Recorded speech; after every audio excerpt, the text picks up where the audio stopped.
ஆண்டவரும் உலக இரட்சகருமாகிய இயேசு கிறிஸ்துவின் இனிய நாமத்தில் யாவருக்கும் என் அன்பின் வாழ்த்துக்கள்.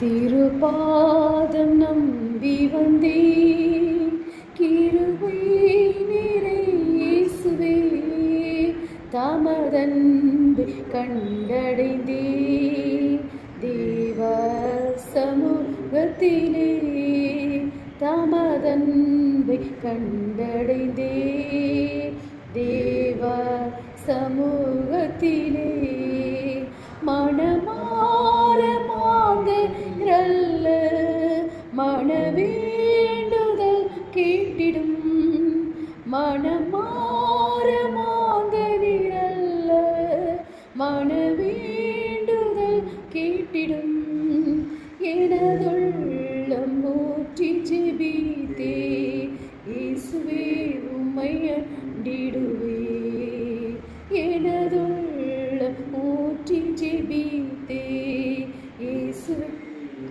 அண்டிடுவே, திருப்பாதம் நம்பி வந்தே கிருபை நிறை இயேசுவே, தமதன்பை கண்டடைந்தே தேவ சமூகத்திலே, தமதன்பை கண்டடைந்தே தேவ சமூகத்திலே, என்னை கைவிடாதிரும் நாதா, என்ன நிந்தை நேரிடினும், என்னை கைவிடாதிரும் நாதா, என்ன நிந்தை நேரிடினும், உமக்காக யாவும் சகிப்பே, உமது பெல ஈந்திடுமே, உமக்காக யாவும் சகிப்பே,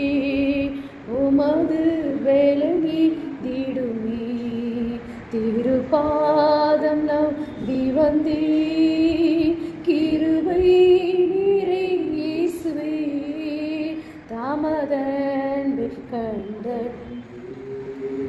தேவ சமூகத்திலே, தமதன்பை கண்டடைந்தே தேவ சமூகத்திலே, மனமார மாந்தனிரல்ல மனவேண்டுதல் கேட்டிடும், மனமார மாந்தனிரல்ல மனவேண்டுதல் கேட்டிடும், எனதுள்ள ஊற்றி ஜெபித்தே இயேசுவே உம்மை அண்டிடுவே, எனதுள்ள ஊற்றி ஜெபித்தே இயேசுவே உமதன்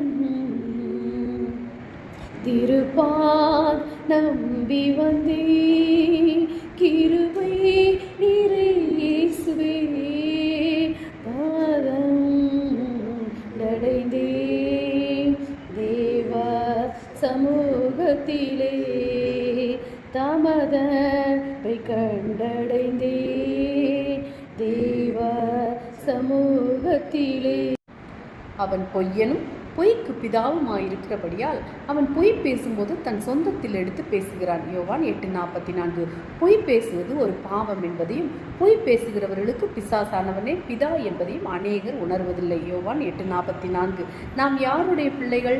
பொய்யுரையாத தேவனின் பிள்ளைகள். என்னாகமம் 23:19. நம்மை சகல சத்தியத்திலும் வழிநடத்துபவர் யார்? சத்திய ஆவியானவர். இப்படிப்பட்ட பிள்ளைகளாகிய நாம் பொய் பேசலாமா? அனனியாவும் சப்பீராலும் தங்கள் சொந்த நிலத்தையே விற்றார்கள். அதில் ஒரு பங்கை வைத்திருக்கவும் அவர்களுக்கு அதிகாரம் இருந்தது. ஆனாலும் அவர்கள் ஒரு பங்கை வஞ்சித்து வைத்துவிட்டு முழு நிலத்தையும் இவ்வளவுக்கு தான் விற்றோம் என்று இருவருமாக சேர்ந்து பொய் சொன்னார்கள். பொய் சொல்ல இருவர் மனம் ஒத்ததால் இருவருமே மரித்தார்கள்.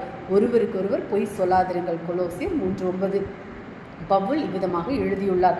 ஆண்டவராகிய இயேசு உள்ளதை உள்ளதென்றும் இல்லதை இல்லதென்றும் சொல்லுங்கள். மத்தேயு 5:37. அவன் பொய்யனும் பொய்யுக்கு பிதாவுமாயிருக்கிறபடியால் அவன் பொய் பேசும்போது தன் சொந்தத்தில் எடுத்து பேசுகிறான். பொய் பேசுவது பாவம் என்பது ஒரு ஊழியக்காரர் தனது மகனுக்கு சொல்லிக் கொடுத்தார். மகனோ, நீங்கள் மாத்திரம் சாக்லேட்டை ஒளித்து வைத்துவிட்டு தீர்ந்து விட்டது என்று பொய் சொல்லலாமா என்று கேட்டானா. இன்றைய நாகரிக உலகில் சிறிய பொய், பெரிய பொய், விளையாட்டு பொய், இன்ப அதிர்ச்சி தரும் பொய் என்று பல வகை பொய்கள் முளைத்து விட்டன. ஆண்டவர் நமக்கு உணர்த்துவது என்ன? சத்தியத்துக்கு புறம்பான எல்லாமே பொய் தான். அதில் சிறியது பெரியது என்று எதுவும் கிடையாது. சாத்தானிடத்தில் சத்தியம் இல்லை. அவன் சத்தியத்தில் நிலை நிற்கவும் இல்லை. அவன் பொய்யனும் பொய்க்கு பிதாவுமாய் இருக்கிறபடியால் அவன் பொய் பேசும்போது தன் சொந்தத்தில் எடுத்து பேசுகிறான். ஆகையால் அவனைப் போல் சத்தியத்துக்கு புறம்பானவர்களுக்கும் உண்மையற்றவர்களுக்கும் உண்மையை மறைத்து மாய்மாலமாய் வாழுகிறவர்களுக்கும் தேவன் பிதாவாய் இருக்க முடியாது. அவர்களுக்கு பிதா சாத்தானே. பாவம் செய்துவிட்டு அதனை மறைக்க பொய் பேசி அதிலிருந்து தப்பிக்கொள்ள இன்னமும் தொடர்ந்து பொய்களை பேசுகிறவர்கள் பிசாசானால் உண்டானவர்கள். பாவம் செய்கிறவர்கள் பாவத்துக்கு அடிமையாக இருக்கிறார்கள். அதிலிருந்து அவர்கள் விடுதலையாக சத்தியத்தை அறிந்து ஏற்றுக்கொள்ள வேண்டும். சத்தியமே அவர்களை விடுதலையாக்கும். சத்தியமே அவர்களை விடுதலையாக்கும். ஆனால் சத்தியத்தை ஏற்றுக்கொண்டு பாவத்திலிருந்து விடுதலை பெற சாத்தான் விடமாட்டான். அவனே பொய் பேச மனித மனங்களை ஏவி தொடர்ந்து பாவத்துக்கு அவர்களை அடிமையாக வைத்திருக்க திட்டம் போடுவான். உள்ளதை உள்ளதென்றும் இல்லதென்றும் சொல்லுங்கள், அதற்கு மிஞ்சினது தீமையினால் உண்டாயிருக்கும் என்றார் இயேசு. மத்தேயு 5:37. உள்ளதை இல்லாததை போலவும் இல்லாததை உள்ளது போலவும் திரித்து கூறுவது அப்பட்டமான பொய்யாகும். உண்மையற்ற தன்மையை தேவன் வெறுக்கிறார். பொய் உதடுகள் கர்த்தருக்கு அருவருப்பானவைகள். உண்மையாய் நடக்கிறவர்களோ அவருக்கு பிரியம். நீதிமொழிகள் 12:22. தினமும் நாம் எத்தனை பொய்கள் சொல்லுகிறோம் அல்லது எத்தனை உண்மைகள் மறைக்கிறோம். நாம் தேவனுக்கும் மனுஷருக்கு முன்பாக உண்மையுள்ளவர்களாக இருக்க தேவன் நமக்கு கிருபை செய்வாராக. நாம் தேவனுக்கு பிள்ளைகள் என்பது உண்மை என்றால் பொய்க்கு பிதாவாகிய பிசாசானவனின் பொய்யான தன்மைகளை நாம் இன்றே விட்டு அகற்றுவோம். பிசாசானவன் ஆதி முதற்கொண்டு மனுஷ கொள்ளை பாதகனாய் இருக்கிறான். சத்தியம் அவனிடத்தில் இல்லாதபடியா அவன் சத்தியத்திலே நிலை நிற்கவில்லை. யோவான் 8:44 இயேசு சொன்னார். இங்கு சாத்தானின் குணாதிசயம் ஒன்று சொல்லப்படுகிறது. அவனிடத்தில் சத்தியம் இல்லை. அவன் சத்தியத்தில் நிலை நிற்பதில்லை. மேலும் சாத்தான் பொய்யனும் பொய்க்கு பிதாவுமாய் இருக்கிறபடியால் அவன் பொய் பேசும்போது தன் சொந்தத்தில் எடுத்து பேசுகிறான் என்று இயேசு கூறினார். தேவன் அன்பாய் இருக்கிறார். சாத்தான் பகைக்கிறவனாக இருக்கிறான்.